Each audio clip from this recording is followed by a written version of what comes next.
যেমন টিএমসির এখানে মনোবল নিচে চলে গেছে, মমতা ব্যানার্জি উল্টোপাল্টা বকছেন। কংগ্রেসও যত সময় যাচ্ছে হারছে, তো সেই জন্য তাদের অবস্থা খারাপ। আর কিছু না হোক, অধীর চৌধুরী তো কংগ্রেসটাকে বাঁচিয়ে রেখেছিলেন পশ্চিমবাংলায়, তাকে বার করে দিয়ে ওরা টিএমসিকে ফাঁকা রাস্তা ছাড়তে চাইছেন। এটা কংগ্রেস ভেবে দেখুক। আমরা বারবার বলে এসেছি যে প্রদেশ সভাপতির হাত ধরে কংগ্রেসটা এখানে রসাতলে গেছে, বিধানসভায় শূন্য।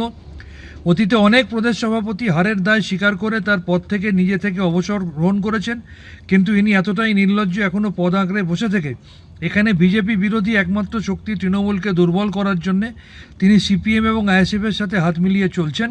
আমরা দেখেছি তৃণমূল কংগ্রেস যখন বাংলার প্রতি আর্থিক বঞ্চনার প্রতিবাদে বিজেপির বিরুদ্ধে লড়াই করে তখন তিনি চুপ করে থাকেন, এবং প্রত্যেকটা পদে তিনি প্রমাণ করেছেন যে তিনি এখানে প্রকৃত অর্থে বিজেপির বি টিম। তাই মল্লিকার্জুন খাড়গে আজকে যে কথাটা বলেছেন সেটা অত্যন্ত বাস্তবসম্মত এবং সেটা ভীষণভাবে সময়োপযোগী। আর এই প্রসঙ্গে বিজেপির রাজ্য সভাপতি সুকান্ত মজুমদার আবার সরাসরি অধীর চৌধুরীকে তাদের সঙ্গে কাজ করার পরামর্শ দিচ্ছেন। দেখুন, অধীরদাকে এটাই বলবো, অধীরদার পথ ঠিক আছে, যদি পার্টিকে ডেকাতে হয়, কংগ্রেসকে এখানে ডেকাতে হয়, তাহলে কংগ্রেসকে তৃণমূলের থেকে আলাদা হয়ে লড়াই করতে হবে। আমরাও একসময় তৃণমূলের সাথে ছিলাম, আমাদের পার্টি তখন ক্ষতিগ্রস্ত হয়েছিল, পার্টির অবস্থা খারাপ হয়েছিল। তখন যদি আমরা জোট না করতাম তৃণমূলের সাথে, তাহলে পার্টি ভালো আজকে আরও অনেক আগে আমরা ক্ষমতায় চলে আসতাম। অধীরদাকে এটাই বলবো যে মমতা বন্দ্যোপাধ্যায়ের সাথে যদি লড়াই করতে চান তাহলে উপযুক্ত জায়গা খুঁজে নিন।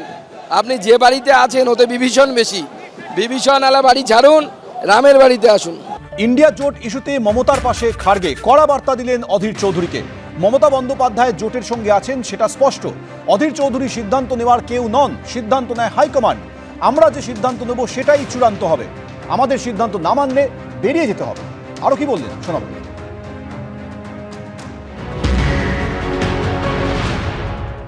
ममता जी पहले तो उन्होंने ये कहा कि हम बाहर से सपोर्ट करते हैं, अब उन्होंने ये कहा है, लेकिन रिसेंटली और एक स्टेटमेंट उनका आया है कि अगर सरकार बनती है तो सरकार में हम शामिल हो जाएंगे। तो नेचुरली वो गठबंधन के साथ है, ये स्पष्ट है।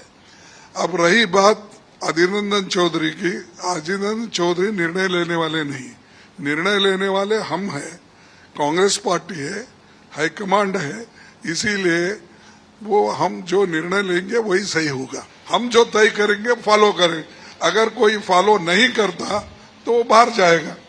মল্লিকার্জুন খাড়গের এই কড়া বার্তায় প্রতিক্রিয়া দিতে গিয়ে অধীর চৌধুরী বললেন, বাংলায় দলকে রক্ষা করার জন্য নৈতিক লড়াই করছি, কংগ্রেসকে কেউ খতম করবে আমি তার খাতির করব না, বললেন প্রদেশ কংগ্রেস সভাপতি।